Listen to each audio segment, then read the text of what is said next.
In the late 16th century, Japan unified after centuries of infighting. Many of you may know that they soon closed their country off from the outside world in the 1630s, but the 30 or 40 years in between these two events could have seen Japan emerge as a colonial power.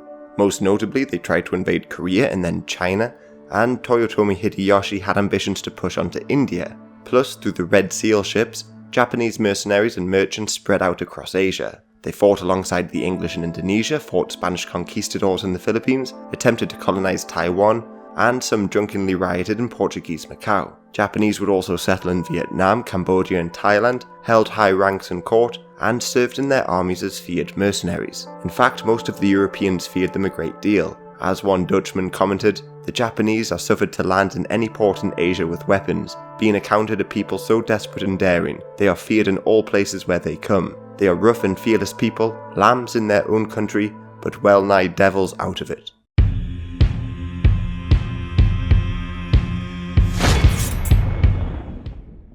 The Japanese had in fact been quite a formidable seafaring people for decades before this, even though they had no unified government to equip a navy. This is largely thanks to the Wokou, a group of pirates who often terrorized the coast of China. They in fact terrorized the coast so much that the Chinese Ming dynasty would introduce sea bans to try and halt these attacks. Then later on, the Qing dynasty would later forbid anybody from living within 25 kilometers of the coast in certain areas to reduce these raids as well. This was the Great Clearance. Although it was in part a consequence of Ming loyalists escaping the mainland, they also tried to fight against the Wokou through clearing the land from the coast. I should also interject and say, while they are often said to be Japanese pirates, it seems all sorts of people joined their ranks, including Chinese and, strangely enough, the Portuguese. This is because after the Chinese defeated the Portuguese at the Battle of Shan Kao Wan in 1522, they joined the Japanese pirates in raiding the Chinese coast, infamously in 1523.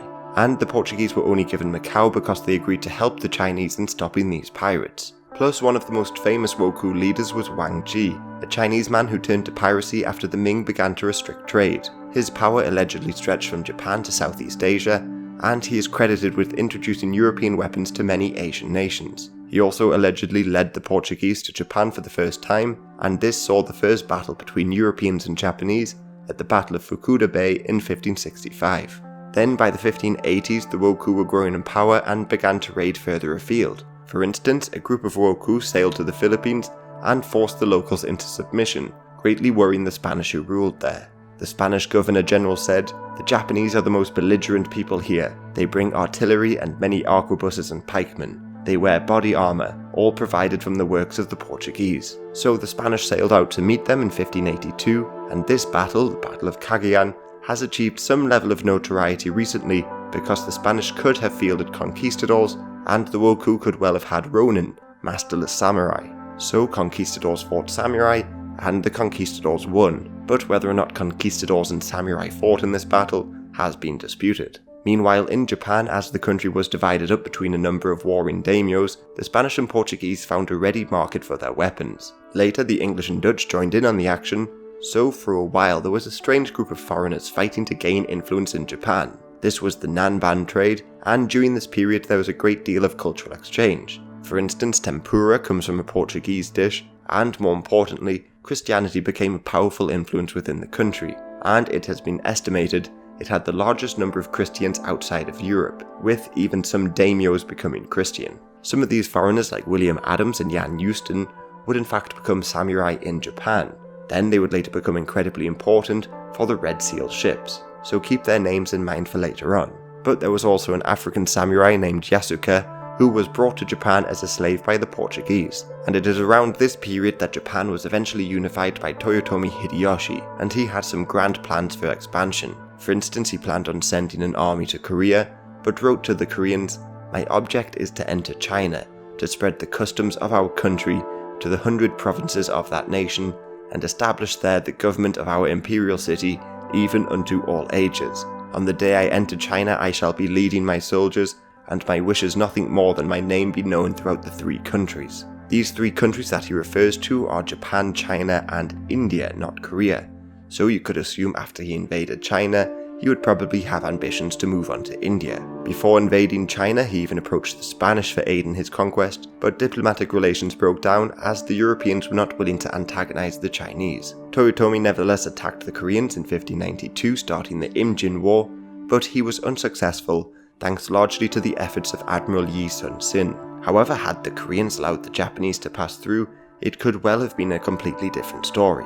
The Chinese at this point were not as strong as many people think they were, and just a couple decades previous to this, in 1550, the Mongols crossed the Great Wall and sacked Beijing, and the Ming could barely muster together an army of 50,000 men to drive them back. So Japan could well have annexed all of China, or maybe just a fair chunk of it. Yet in 1598 Hideyoshi died and the Japanese quickly made peace. But just before he died, he infamously executed Christians, showing that Japan was becoming ever more suspicious of their actions, and in particular, the actions of the Catholic powers of Portugal and Spain. Anyway, it was his successor Tokugawa Ieyasu who launched the Red Seal ships. These were somewhat similar to the Spanish Manila galleons or the Portuguese armadas, which brought trade from the colonies back to the homeland. Licenses were handed out to certain people who could then sail across Asia in search of trade, and the European samurais I mentioned before, Adams and Euston, were given a number of licenses early on, and they helped pave the way for Japanese exploration. And similar again to the Manila galleons and Portuguese armadas, they followed the same routes,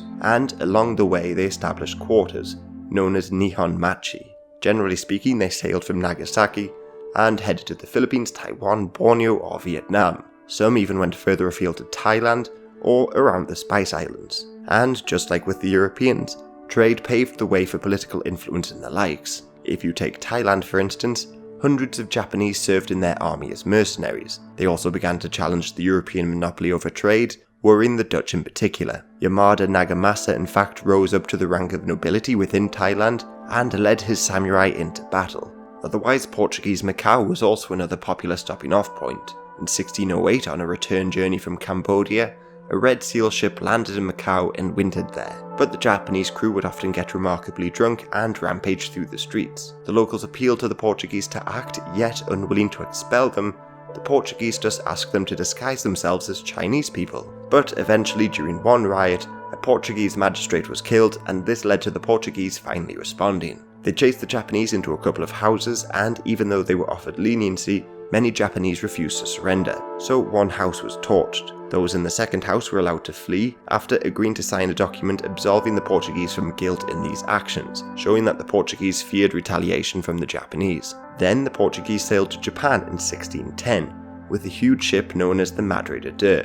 But once there, the Japanese plotted to attack them in retaliation, and eventually 3,000 samurai sailed out to capture the ship, but the captain, Andre Pessoa, blew up the ship and himself to stop the Japanese from capturing it. Elsewhere, the Japanese were actually beginning to seek out land to conquer. Arima Harunobu, for instance, one of the leaders during the Madre de Deux incident, had just the previous year landed in Taiwan. However, his forces were driven back by the native Austronesians. Plus, also in 1609, they sailed to Ryukyu and forced the islanders to become a vassal.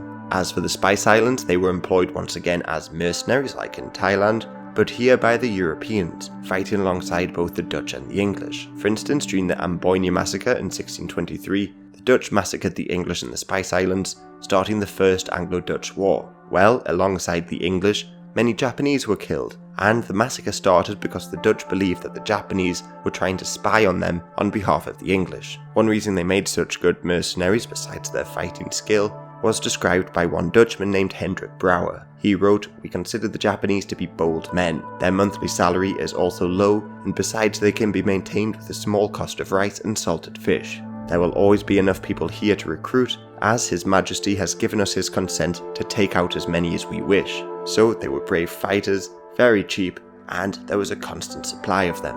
So, as you'd expect, in Batavia, the capital of the Dutch East Indies, there were a number of Japanese people there, and many prominent merchants, like Miguel Ichiamon, a Japanese Christian, as well as a few hundred others who had decided to settle in Indonesia. To the north, in Vietnam, if you today travel to Hoi An, you can still visit the Japanese Bridge, which was built by them during this period, and this was the bridge that connected the Japanese quarter with the rest of the population. In neighbouring Cambodia, over 1,000 lived in Phnom Penh and Pinalu. There they once again had their own villages, some were employed as guards and others served in the court. Many of their number were once again Christian who either converted abroad or fled persecution in their home country. So you could draw some comparisons here to the pilgrims of North America, for instance. Other Japanese sailors like Tenjiku Tokubei travelled even further and arrived in India in the 1620s, and gained some fame on his return. In fact, through travellers like him and accounts they received from the European explorers, the Japanese were able to produce some pretty accurate maps of Asia during this period. Some Japanese travelled even further,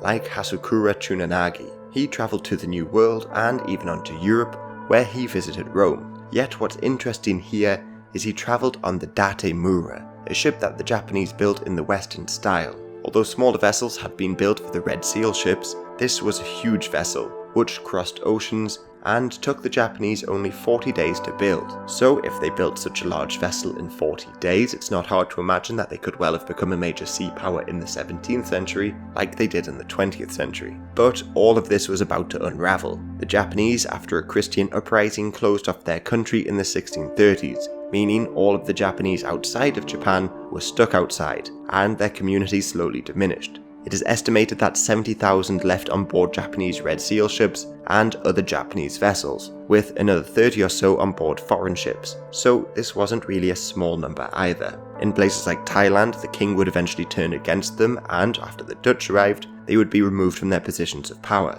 Elsewhere, without the arrival of more Japanese, they just became a far less important group, intermarried with the locals, and eventually their numbers dwindled. Yet for the 40 or so years in between Japan unifying and banning international trade, it could well have become an important player in Asia. They could build huge ships very quickly, they became more influential than the Europeans in places like Vietnam and Cambodia, and established large communities across the continent. So you could draw an alternative history timeline when the Japanese pushed European influence out of Asia, and with China weakened and isolated, they would have little to no naval competition in expanding and could well have attacked China again. So my question today is relatively simple. Can you think of any other nations that could well have formed a large empire? I've already done a video on Morocco's plan to expand into the Americas, but can you think of any more? Leave yours in the comments below.